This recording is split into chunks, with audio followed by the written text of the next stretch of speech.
Welcome back to the Data Protection Diaries. Welcome back to the vlog. It is the final video of the year. I know I've been promising this video for about 3 weeks now, especially since the video from the IRMS conference, which there'll be a link to in the description. So I am sorry that it has taken so long. It has just been a bit crazy. I never seem to find the time to do these videos, but I am going to do more next year, and I promise I will be more regular. Before we get into it, if you are new to the channel, thank you very much for watching and for joining us. If you're not new, thank you very much for coming back. Either way, around 50% of the people that watch these videos are not subscribed to the channel. If you can subscribe to the channel, that would do me a massive favor. You can click the little logo in the bottom right hand corner. That will subscribe you to the Data Protection Diaries. Also, if you enjoy this kind of content, please do click the like button and comment down below. Let me know your thoughts and let me know what other content you'd like us to see. So today we are talking about the essential skills of the Data Protection Officer. Now, this is something that we did a panel session on at the IRMS conference earlier this month. And it's actually a question that people do come to us with quite a lot. And it really is, what kind of things, what kind of skills do I need to have to be able to be an effective DPO? Now, depending on where you work, depending on the kind of organization you're in, depending on your background and lots of other factors, those skills can change. But for me, there are 5 fairly definitive skills that every DPO should have.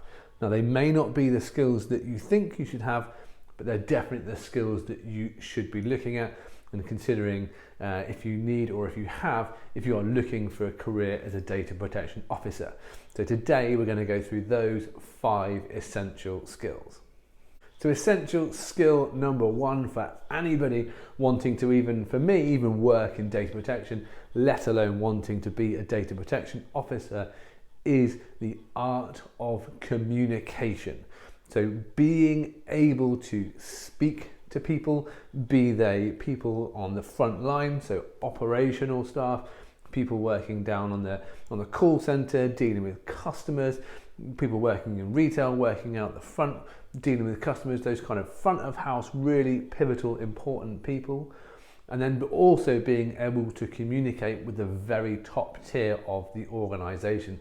So understanding how a board member wants something to be presented to them, understanding how to convey information to an audit and risk committee, for instance, how to deal with operational level managers, how to deal with IT teams, and understanding that everybody wants to be communicated with in a different way.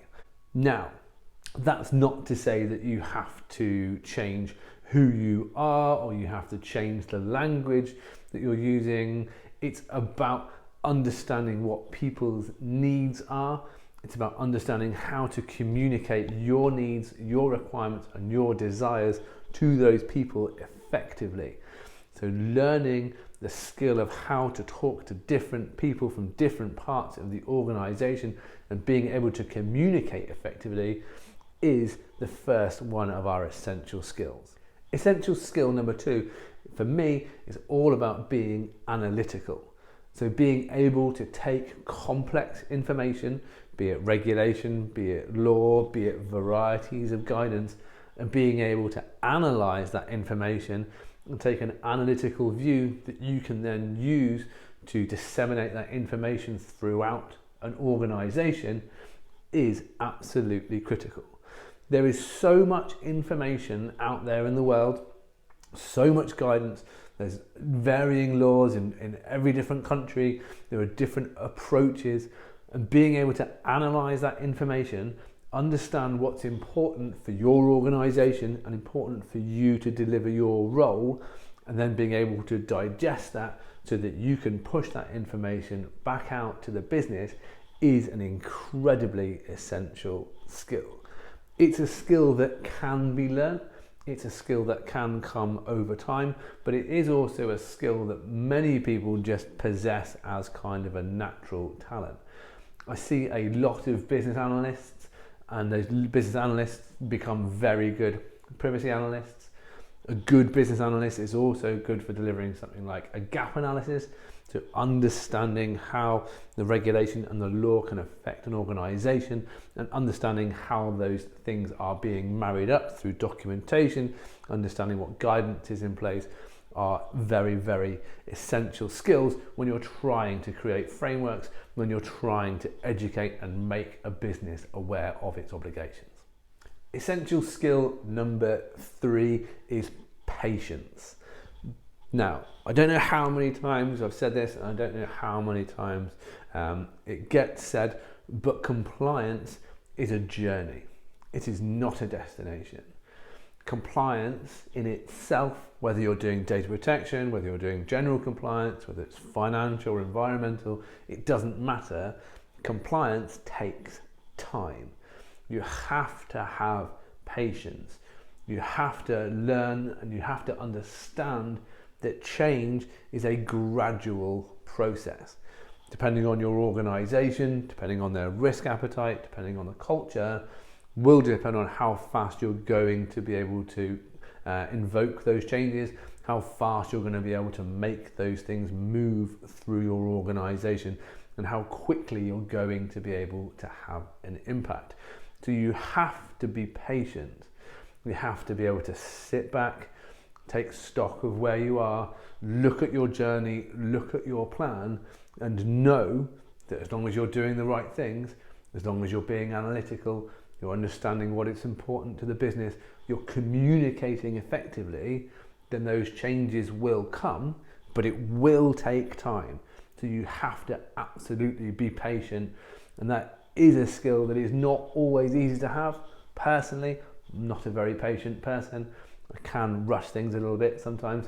So learning to step back and learning to work on that as a skill has been essential for me in my career as a DPO. Essential skill number 4 is about being a good writer. Now, I'm not talking about being J.K. Rowling and writing good stories. What I'm talking about is being able to effectively communicate in writing what you are trying to get across and the key points and the key advice that you are trying to provide to your customer. Now, a customer could be an internal person, it could be a department, it could be a manager, it could be a director. It could also be somebody from outside of your organisation if you're working in the capacity of an outsourced DPO. Either way, how you write down your advice and how you write down the information that you are trying to portray is incredibly important. Very, very often we see huge, long written policies, 10, 20 pages, guidance or advice written in emails that covers 5, 6, 7, 8 paragraphs and falls over itself, covers back onto something, is contradictory. Learning how to write clearly, simply, and making sure that you are getting your points across is an absolutely essential skill for a DPO. There is nothing worse than when a customer or a client or a department comes to you with a query and they are given so much written information that they can no longer make sense of what it is that they're being told to do. So learning to write concisely, learning to be very, very clear and very simple about the information that you're trying to articulate, again, is an absolutely essential skill if you want to be an effective DPO. And no longer make sense of what it is that they're being told to do.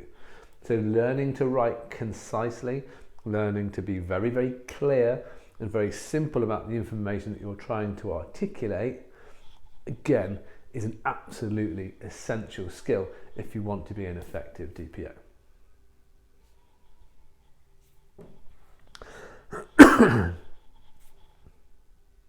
Essential skill number 5. So last but most definitely not least, my 5th essential skill for being an effective DPO is that you have to learn to be a good negotiator. Too many times in my career, I have come up against departments, I have come up against individuals, line managers, directors, account managers, clients, whoever, where the second you open your mouth, they just go, no. They want to shut the door, they don't want to listen to you, they assume that you are there to get in the way of whatever it is they want to achieve or get in the way of their targets. Being a good negotiator is an absolutely essential skill when you are trying to operate as an effective DPO. You have to be able to engage with people on the level that they are working on. You have to be able to negotiate around the controls that you want to put in place. Now, part of that is going to be identifying what the actual risk is, both to the organisation, but also potentially to the individual. You may want to have extensive, hard, full-scale controls in place that may not be practical or useful in practice for an organisation. So being able to negotiate with your client, being able to negotiate with your internal customer about what level of controls are appropriate while still allowing the organisation to function effectively and do its core values of making money and having integrity is absolutely essential. Nobody wants a DPO that just says no. There is nothing worse than going to a compliance team or a DPO and saying, can I do this? And the answer is just no, with no negotiation, no drive to understand what they're trying to achieve, no way of creating a solution or trying to understand what could be beneficial and what could actually work that's going to be in line with the rights and freedoms of the individuals. So being a negotiator and learning how to negotiate is an absolutely essential skill. Now, as you can probably guess, these 5 skills kind of feed quite nicely into each other. There are lots and lots of other skills that I think are very, very important to make a good DPO. But from an essential skills basis, negating the fact that, of course, you have to understand the regulation, you have to have an interest in data protection law or compliance, forgetting all of those things, when you're looking at the kind of person that operates as a good, effective DPO, these are the kind of skills that people should have. So if you are looking to be an aspiring DPO, if you are looking to get into the field, having technical knowledge is of course important, but also understanding the kind of skills that a business needs from you to be that independent person, to provide support, to provide guidance, to provide advice to the business. You also want to look at developing your other essential skills. Of course, these are not all the skills, as I've said, so if you do have other skills, if you do have things that you think are important for your role as a DPO or that you think work well, make sure that you comment those down below. Of course, if you find this video useful, please do give it a like as well so that other people can see and other people can share their ideas. From me and from Data Protection Diaries and of course from iSTORM, that is it for this year. We are going to be back next year. We are going to put more effort into making regular videos. The team is growing. We've got more support. Do let me know if there's something that you want us to cover. Do you want more blogs? Do you want more how-to videos? Do you want us to do webinars? Let me know in the comments below. Thank you again so much for watching. Please do like, subscribe, all those wonderful things, and we look forward to seeing you again in the new year. Merry Christmas.